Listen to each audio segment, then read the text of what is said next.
Unique Oracle. Chapter 3. My king, I have grave news. Kingsley began, his voice trembling. As I was going to farm this morning, I saw Prince Ibuka's body laying at Akpoko shrine with his left leg cut off. The king's face fell, his eyes wide with horror. He tried to speak, but his voice caught in his throat. He stumbled backwards, his hands grasping for support, but found none. The queen rushed to his side, trying to hold him up, but he was too heavy. With a final glance at Kingsley, the king collapsed to the ground, his body limp. The queen screamed, her voice echoing through the court. No. My king. Kingsley stood frozen, his eyes fixed on the king's lifeless body. He had never meant for this to happen. He had only come to report what he had seen. The queen's grief turned to anger, and she turned on Kingsley. You. She spat. You brought this news to us. You will pay for this. The guards moved to take Kingsley away, but he resisted. No, Your Majesty. I swear, I only came to report what I saw. I didn't mean to cause the king's death. But the queen would not listen. Take him away. She screamed, her voice drowning out Kingsley's protest. As he was dragged away, Kingsley saw the prince's body being carried into the court by the youths, his left leg still missing. The news spread like wildfire through the Nkoroma community. Prince Ibuka's lifeless body had been found at the Akpoko shrine, his left leg brutally severed. And in the same breath, the king's passing was announced, his heart broken by the loss of his only son.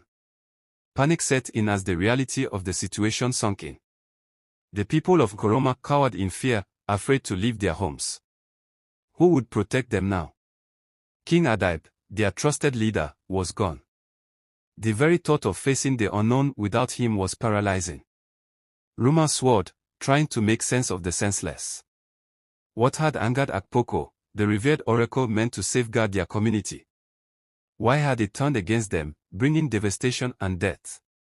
The once peaceful streets of Nkoroma were now deserted, as if the very presence of Akpoko's wrath had sucked the life out of the town. Fear hung heavy in the air, suffocating all who dared to venture out. In hushed whispers, the people wondered. What next? Would Akpoko's fury continue unchecked?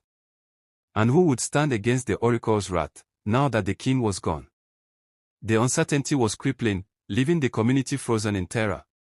One fateful day, the village youths gathered in front of Elder Herbert's house, their faces filled with concern and uncertainty.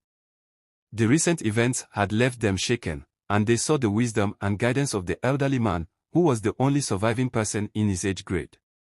Elder Herbert, known for his kind heart and wise counsel, welcomed the youths into his home. He listened intently as they shared their fears and worries about the strange occurrences in the village. The death of Prince Ibuka, the king's passing, and the mysterious anger of Akpoko, the oracle, had left the community reeling. The youths looked up to Elder Herbert, hoping he could provide some insight, some solution to the chaos that had engulfed their lives. His age and experience made him the perfect person to turn to in times of crisis. As they sat around him, Elder Herbert's eyes twinkled with a deep understanding. He nodded his head, his hands clasped together, and began to speak in a calm, measured tone.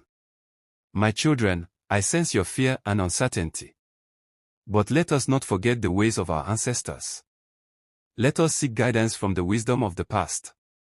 The youths leaned in, eager to hear Elder Herbert's words of wisdom, hoping to find a way forward in the midst of turmoil. The story continues. Watch out for Chapter 4. A story from your favorite writer, Megastar J.